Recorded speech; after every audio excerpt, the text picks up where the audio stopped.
बिस्मिल्लाहिर्रहमानिर्रहीम। आप देख रहे हैं डायलॉग। मैं हूं रब नवाज बाजवा। नाजरीन, कोरोना की वजह से फैमिलीज का ज्यादातर वक्त घरों पे गुजरता है और घरों में टेलीविजन के सामने बैठे रहने की अक्सर जवानों और फैमिली के दीगर अफराद को एक आदत सी हो गई है। लेकिन देखना यह है कि टेलीविजन पे हम या तो ज्यादातर खबरें कोरोना के हवाले से पेश कर रहे हैं या मुल्क के माशी मसाइल पे बात होती रहती है। और अगर तफरीह की बात करें तो तफरीह के हवाले से जितने ड्रामे चल रहे हैं उनमें एक ऐसा कल्चर पेश किया जा रहा है जिसकी हमारी रवायात के मुकम्मल खिलाफ एक नई नस्ल पेश की जा रही है। अगर मैं आपको चंद मिसालें पेश करूं तो एक निजी चैनल पे चलने वाले ड्रामा जिसका टाइटल जलन है, वहां पे एक खातून सारा दिन अपने बहनोई पे डोरे डालती रहती है। अगला एक ड्रामा है इश्किया, उसमें बहनोई साहब जो हैं वो साली के पीछे लगे हैं।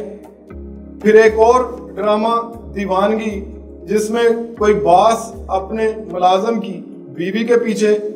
फिर एक और ड्रामा है प्यार के सदके जिसका टाइटल है वहां ससुर अपनी बहू पे नजर रखे हुए हैं। एक और ड्रामा दिलरुबा जिसमें एक लड़की 4 अफराद के साथ इश्किया एक्टिविटीज में मशगूल है। इसी तरह एक और टीवी पे टिक टाक के नाम से एक प्रोग्राम चल रहा है जिसमें गली मोहल्लों के आवारा लोफर लड़के और लड़कियां अपनी बगैरती और बेहयाई का मुजाहरा करती रहती हैं। सवाल ये है कि हमारे नौजवानों का जो टैलेंट है हम इसको किस तरफ डाइवर्ट कर रहे हैं और तफरीह के लिए अगर कोई टीवी चैनल ओपन करे तो वो किधर जाए। इस मौजू पे बात करने के लिए हमने आज स्टूडियो में दावत दी है डॉक्टर इकबाल अंजुम साहब जो कि head of mass communication department हैं गवर्नमेंट कॉलेज यूनिवर्सिटी लाहौर के, हमारे साथ मौजूद हैं। डॉक्टर साहब प्रोग्राम में खुश आमदीद। इसी तरह हमारे दूसरे मेहमान हैं मुल्क के मशहूर जर्नलिस्ट और तजिया निगार हैं तासीर मुस्तफ़ा साहब, हमारे साथ मौजूद हैं। तासीर साहब डायलॉग में खुश आमदीद। शुक्रिया। डॉक्टर साहब, सवाल मेरा ये है कि नौजवानों को जो कल्चर दिखाया जा रहा है, अब उन्होंने बैठे भी घरों में ज्यादातर रहना है, कोरोना की वजह से हम उनको बाहर भी नहीं जाने दे रहे, तो कहाँ से सस्ती तफरीह देखें। मैंने खुद मुतअद्दिद चैनल्स पे जब मैं उनको ओपन करता हूँ तो मुझे फैमिली के साथ बैठने के लिए कोई चैनल ऐसा नहीं मिलता कि जहाँ आप कंफर्टेबली अपने बच्चों, बेटियों, बेटों, बहनों, भाइयों के साथ बैठ के देख सकें।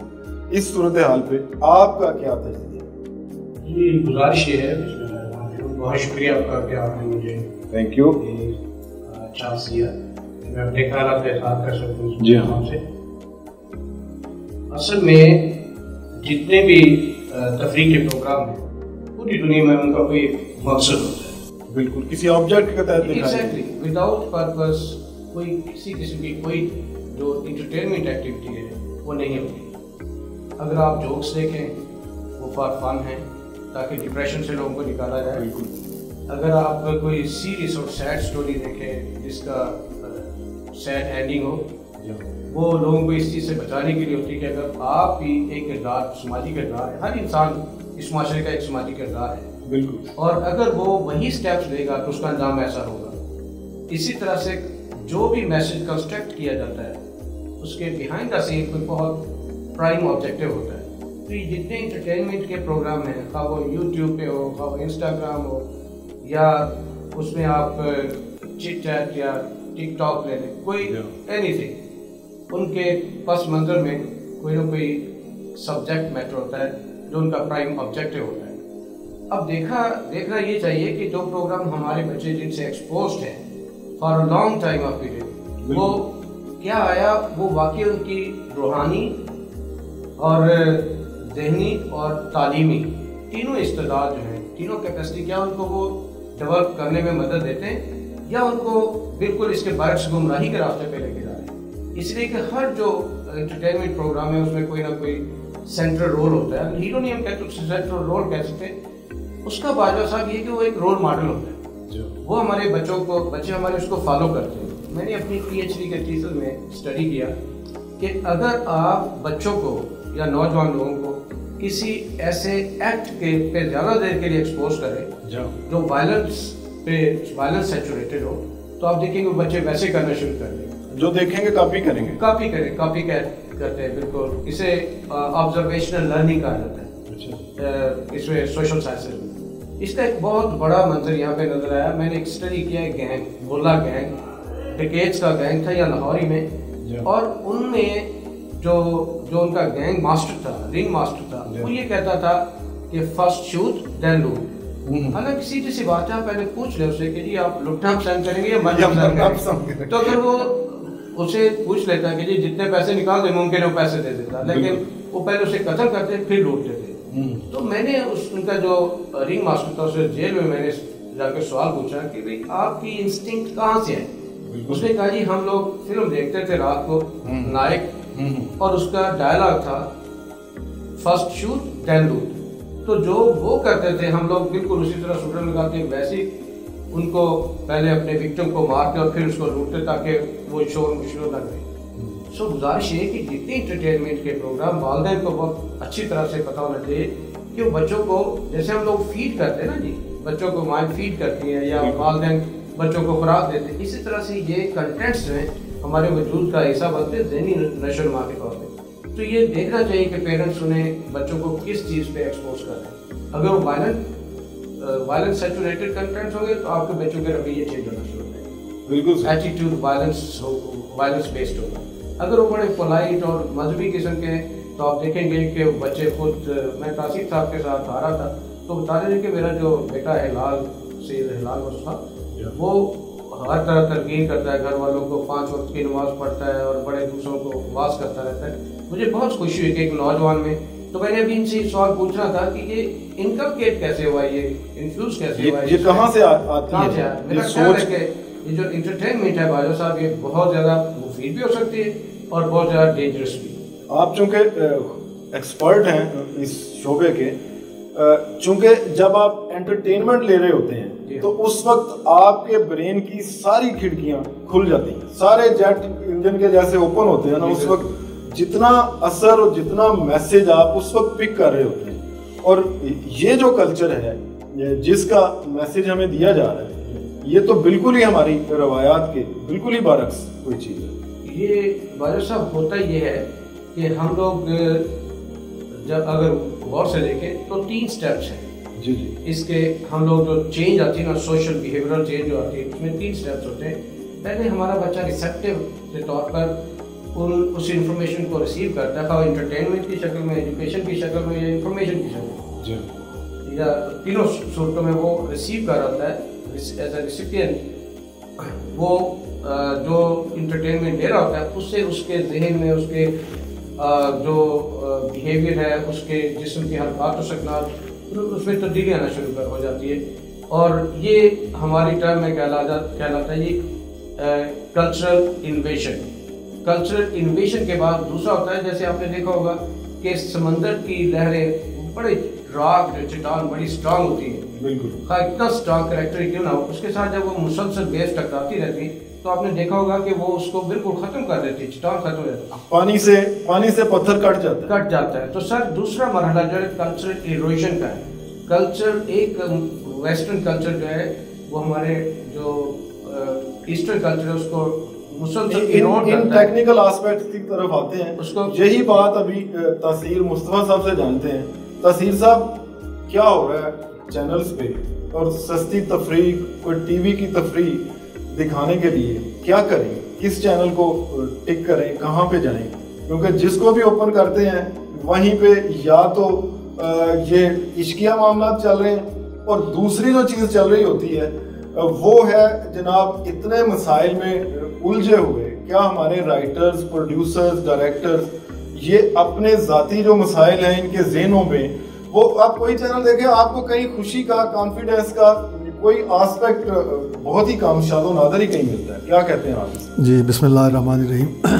मुझे वो दौर याद आ रहा है जब अखबारात का इजरा हुआ, दुनिया में अखबारात पहली दफ़ा आए, तो उनके सामने एक ही मसला था। मसला यह था कि ख़बरें परेशान कुन थी, मौत की, हादसात की, ज़लज़लों की, तूफ़ानों की, जिससे लोग खौफज़दा होते थे। और दूसरा जो कंटेंट बड़ा अहम था वो अदारिया था, जिसमें उससे ज़्यादा सख्त अल्फाज में उस पर तनकीद या उसका तजज़िया होता था। तो उस वक्त ये सवाल पैदा हुआ कि लोगों को सिर्फ क्या खौफज़दा ही करना है या उनको कोई तफरीह भी देनी है, स्ट्रेस ही देते रहना हर वक्त। तो उस वक्त का जो जर्नलिज्म था, अखबारी सहाफ़त थी, उस वक्त उन्होंने सोचा कि इसका एक आसान तरीका ये कि हल्की फुल्की लोगों को तफरीह दी है। ये जो कालम का आगाज़ है ये उस हल्की फुल्की तफरीह के लिए आगाज़ हुआ था। अगर आप इब्तदाई कालम देखें तो हल्का फुल्का मज़ा होता है, बाद में उनकी सूरत बिगड़ती चली गई। ये जो हमारे जिस सूरत हाल की आपने जिक्र किया है और जिस पे हम बात कर रहे हैं, ये वाकई बड़ी संगीन सूरत हाल है।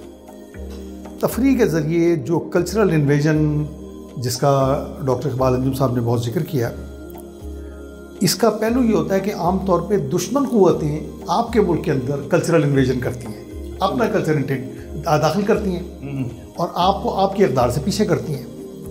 हमारे यहाँ उलट काम हुआ है।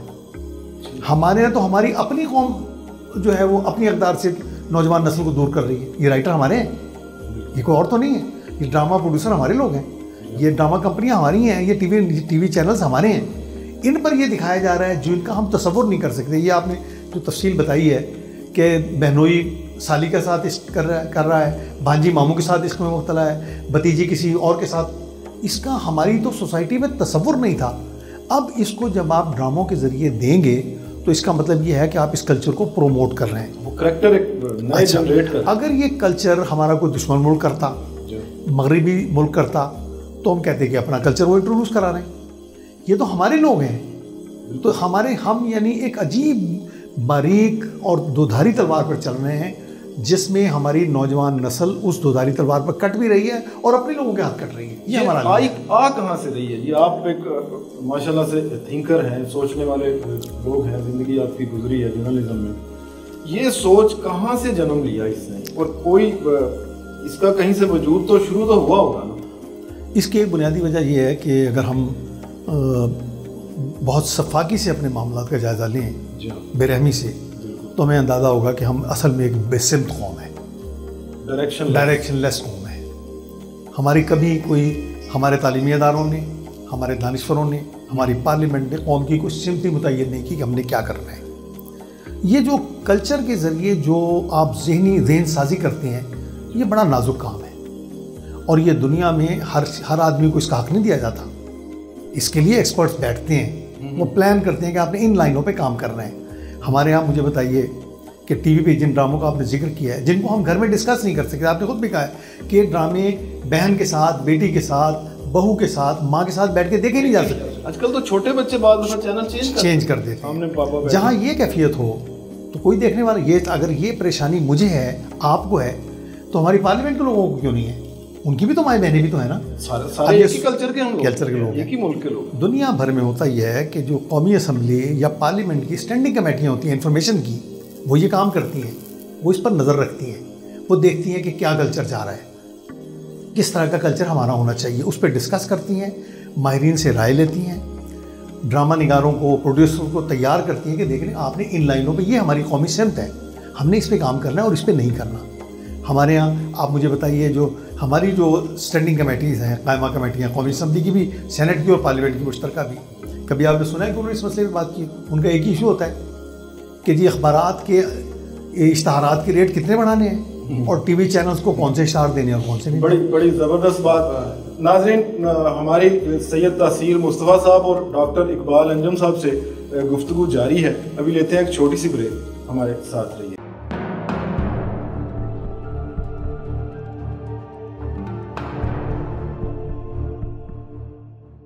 वेलकम बैक नाज़रीन। बात हो रही है टेलीविजन कल्चर पे और जो हमारी नौजवान को मुख्तलिफ ड्रामों से जो मैसेज मिल रहा है। डॉक्टर इकबाल अंजुम साहब, ये जिन ड्रामों का हम जिक्र कर रहे हैं, हमारी सोसाइटी पे, हमारे नौजवानों के जहन पे क्या असरात इसके आ रहे हैं? जी, मैं इसका यहाँ से आगाज़ करूँगा कि जिस तरह से हम लोग ये सोचते हैं कि अगर मैं सेब खाता हूँ तो मेरे जिस्म में फौलाद की कमी को पूरा करता है। बिल्कुल। अगर मैं अंगूर खाता हूँ तो ग्लूकोज की कमी। ब्रेन की भी एक ट्रेनिंग है, ब्रेन की एक कुछ डेफिशिएंसीज है। बिल्कुल। सोशल जो हमारे सोशल ट्रेनिंग है, समाजी तरबियत है, उसका माइंड साइंस है, पूरी माइंड साइंस है। जब हम लोग ये फीड कर रहे होते हैं बच्चों को, तो फिर हम लोग सोचें कि उनके वजूद में उनके जहनी जो रुझान आते हैं उनमें भी तो कोई तब्दीलियाँ रुनमा होगी ना। ये सारी इंफॉर्मेशन की बम्बार्डमेंट जो हो रही है ये रायगा नहीं जाती। सो होता ये कि बच्चे सबसे पहले तो इल्म से फारिग हुआ मुसलमान बना के तकरीर का बहाना, वो बिल्कुल तालीम से उनकी जो है, क्योंकि रूखी सूखी हमारी तालीम का सिस्टम भी ऐसा है ना, हमने उसमें कोई रंग नहीं भरा। तो हमारा हाल ये है कि हम लोग एक तो सबसे पहले बच्चे किताबों से दूर होते हैं, नंबर 2 उनमें अजीबो गरीब किस्म के मगरबी रवैये जो हैं वो जन्म ले रहे हैं। यही बात अगर तहसीर साहब से पूछें, तहसीर साहब माइंड साइंस पे, माइंड की ग्रोथ पे, एक वक्त था पीटीवी जिसका आपने जिक्र भी किया, पीटीवी के ड्रामों से हम कोई करैक्टर डेवलप होता था, हम खुद as a school going student जब हम देखते थे तो एक एनर्जी आती थी। ये माइंड साइंस का जो किरदार है इसको डेवलप करने के लिए क्या कुछ किया जाना चाहिए और क्यों नहीं ये हो रहा? ये जो बाजा साहब आपने नाम लिया ना माइंड साइंस का, जी, इसको हम उर्दू ज़बान में जहन साजी कहते हैं। बहुत खूबसूरत। और कौमों की ज़िंदगी में नौजवानों की जहन साजी सबसे अहम काम होती है, क्योंकि वो आपका कल है, वो आपका मुस्तकबिल है। बागडोर उनके हाथ में, उन्होंने कल आपकी बागडोर संभालनी है। बिल्कुल। अगर आप उनकी अच्छी जहन साजी करेंगे, अच्छी क़यादत आ जाएगी, अच्छे मामलात, मुल्क का निज़ाम अच्छा प्रॉस्पेरेट एक खुशहाल मुल्क बन जाएगा। अगर उनकी जहन साजी अच्छी नहीं होगी तो एक कमज़ोर बीमार जहन की क़यादत आएगी और पूरा मुल्क मुश्किलात में घिरता चला जाएगा। हमारे यहाँ कभी किसी ने कोशिश नहीं की, उसमें हम सब जिम्मेदार हैं। हमारे तालीमी इदारे भी जिम्मेदार हैं, हमारी सियासी क़यादत भी जिम्मेदार है। सियासी क़यादत हमेशा इस खौफ का शिकार रही है कि कोई ऐसी क़यादत ना जाए उसको रिप्लेस कर दे। हालांकि उसका काम ही ये है कि वो ऐसी क़यादत को तैयार करे जो उसको रिप्लेस कर सके आने वाले दिनों में जिन्होंने हम उसको रुकावट। तालीमी अदारों में भी यही मसला है कि इस जहन साजी पर कम से कम हो रहा है। लेकिन तालीम जो है ना, तरबियत के बगैर एक बेमानी चीज़ है। तरबियत नहीं होगी, अगर आप बहुत अच्छा साइंसदान तैयार कर लें और वो अच्छा पाकिस्तानी ना हो, उसको आपने क्या करना है, वो तो हो सकता है कैरेक्टरलेस हो, वो बिक जाए, वो हो सकता पता है इसराइल के लिए काम कर रहे हैं, तो आपको क्या फ़ायदा हुआ? तो ये तालीम और तरबियत साथ चलती है। इसके लिए जहन साजी की ज़रूरत होती है। अदारे सर जोड़ कर बैठते हैं, एक पूरी आउटलाइन बनाते हैं कि हमारी नौजवान नस्ल, नई नस्ल जो है उनको इन लाइनों पर आगे बढ़ाना है। हमने ये काम नहीं किया, उसका नुकसान हम भुगत रहे हैं। डॉक्टर साहब ये बताएं कि ये किरदार साजी करने के जिम्मेदार कौन कौन था, किसने कर? बिल्कुल तासीर साहब की बड़ी खूबसूरत बात में इसमें थोड़ा सा इजाफा करना चाहूँगा। क्या आपने कभी ऐसा दरख्त देखा है जिसके आप जड़ से उसे तने को काट दें और फिर भी सर सब्ज हो? कभी भी नहीं रहता। क्या आपने कभी ऐसा परिंदा देखा जिसकी आपने गर्दन काट दी और फिर भी वो बिल्कुल डायरेक्शन तयन कर सके? इसी तरह से जब हम बच्चों को ये एजुकेट करते हैं ना जी, जहन साजी के साथ साथ मैं एक लफ्ज़ और कहूँगा, किरदार साजी। जब हम किरदार साजी से बच्चों को आरी कर देते हैं तो बिल्कुल वो अपनी तारीख से कट जाते हैं। और अपने जब तारीख से आप कट जाते हैं, जो आपके माजी के अजीम हीरोज़ हैं, आप फिर उनको नहीं फॉलो करते, फिर आप कार्टूनिस्टिक लैंग्वेज फिर फिल्मी हीरोज को करते हैं। आपके दुश्मन के हीरो, आपकी आईएसआई को गालियां दे रहे हो, आपकी फौज को गालियां दे रहे हो, आपकी कौम का, आपके परचम को रोंद रहे हो अपने ड्रामों में, और हमारे बच्चे खुश होकर तालियां बजा। सर फिर आप लैंग्वेज ही दुश्मन की बोलते हैं, क्योंकि वो आपकी लैंग्वेज नहीं, आपकी कल्चरल डिस्प्लेसमेंट हो चुकी, जिसमें आपका लिबास गया, आपकी लैंग्वेज गई, आपके कल्चरल तमाम एस्पेक्ट्स और कल्चरल एथिक्स और एटीट्यूड सारे जो पहले माजी में थे, जो कल्चरल वैल्यूज थी, वो खो दी आपने। तो फिर आप एक ऐसा दरख्त है जिसकी जड़ें कट चुकी, आप अपने आबाओ अजदाद के खूबसूरत रवायात, ट्रेडिशन और से आप कट गए।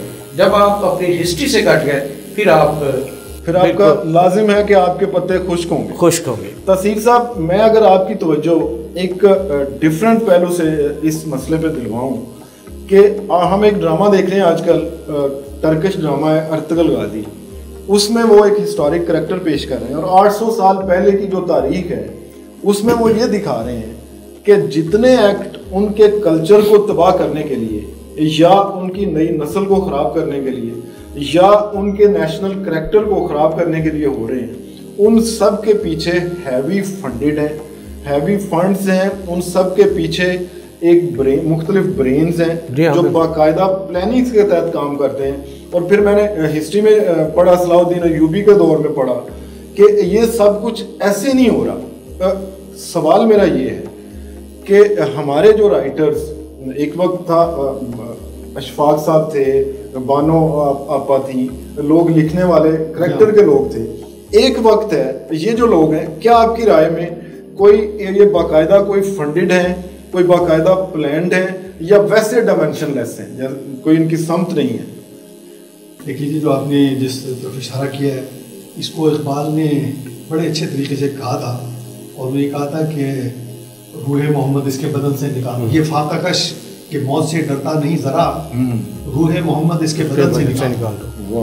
ये वो नुक्ता है कि मुसलमान कौम के दिल से अगर इस्लाम और मोहम्मद रसूलुल्लाह सल्लल्लाहु अलैहि वसल्लम की मोहब्बत निकाल दें तो फिर अखलाकी सतह पर आप उसे जितना चाहे बर्बाद कर लें। इसके ऊपर बड़ी फंडिंग हुई है, बहुत काम हुआ है, जो और भी काम कर रहे हैं, उन्हें काम करना चाहिए था, वो कर रहे हैं, उन्हें वो अपने नुक्ता नज़र से वो ठीक कर रहे हैं। हमें भी तो कुछ करना चाहिए ना। बहुत खूबसूरत बात। हमें भी कुछ करना चाहिए, हमें अपने अक़दार को बचाने के लिए फंडिंग करनी चाहिए, हमें अपने नौजवानों को अपने असलाफ की रवायात याद दिलाने के लिए फंडिंग करनी चाहिए। हमने तो डिफेंस करना है ना, हम अपना डिफेंस पे कॉन्सेप्ट डिफेंस ही नहीं करना, जिस तरह आपने अर्तगरल की मिसाल दी है, हमने अपनी जो शानदार तारीख है उससे अपने नौजवान को आगाह करना है ताकि वो एतमाद के साथ खड़ा हो सके और मुस्तकबिल की रोशन राहें तलाश कर सके। डॉक्टर साहब काम नहीं कर रहे। डॉक्टर साहब बड़ी खूबसूरत बात की तरफ तवज्जो तासीर साहब ने दिलवाई है। आप तो प्रोड्यूस करते हैं डॉक्टर्स, आपके अदारे तो PhDs करवाते हैं। जी बिल्कुल। मुझे ये बताइए कि किसने ये सब करना था? क्या हम सिर्फ हुकूमती अदारों पे, सरकारी बाबुओं पे ये डाल देंगे जिम्मेदारी? असल में होता ही ये बाजा साहब के जहाँ पे भी कोई गलत सिमत में कोई जाता है तो थिंकर्स का, राइटर्स का, मुल्क के जो आप जैसे लोग हैं उनका इसमें क्या किरदार? एक रिएक्शन आता है उनकी तरफ से, और समाजी जो कुछ तंजीमें होती हैं वो हाथ मिलाती हैं आपस में और एहतजाज करते हैं उस पर।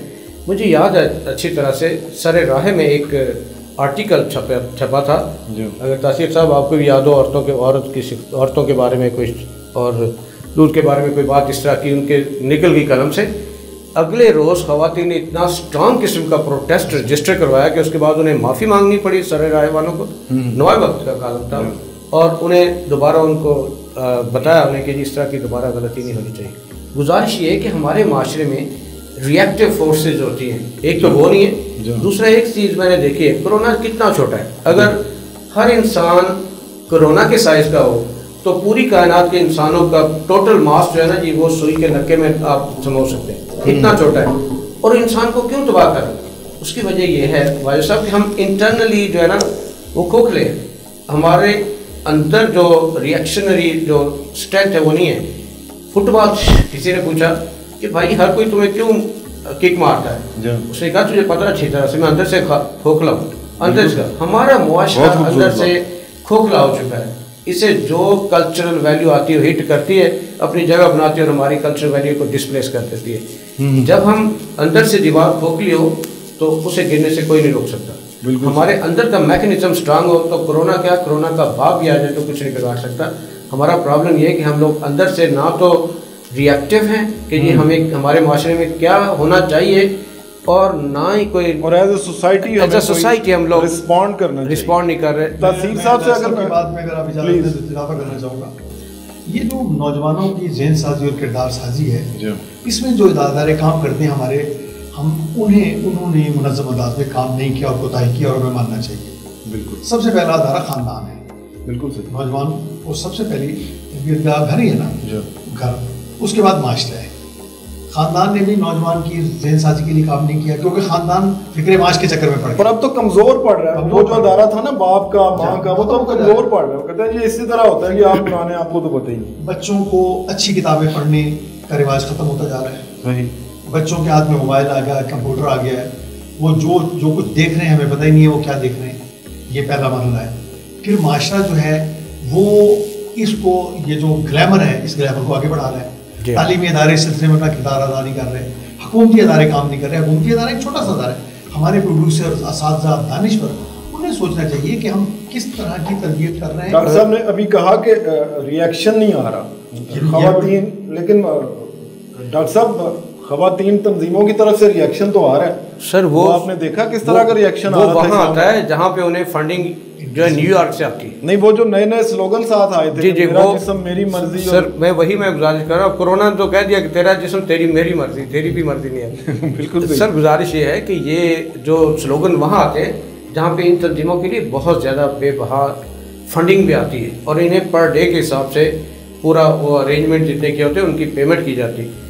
मेरी गुजारिश ये है कि आप देखें, एक चीज़ है बिल्कुल भद्दी सी है, दूसरे उसके मुकाबले बड़ी ग्लैमरस, जैसे तासीर मुस्तफा साहब ने फरमाया, और बड़ी अट्रैक्टिव बेसीचिंग और बड़ी अपीलिंग किस्म की चीज़ है, बच्चा उसी तरफ जाएगा। अब मैं इसे कहता हूँ साइलेंट कम्युनिकेशन, इसने भी हमारे माशरे का खाना ख़राब करके रख दिया है। हर बच्चे के पास मोबाइल है, हर बच्चे को क्लासरूम में मोबाइल लेके जाने की इजाज़त है, कॉलेज यूनिवर्सिटी लेवल पे।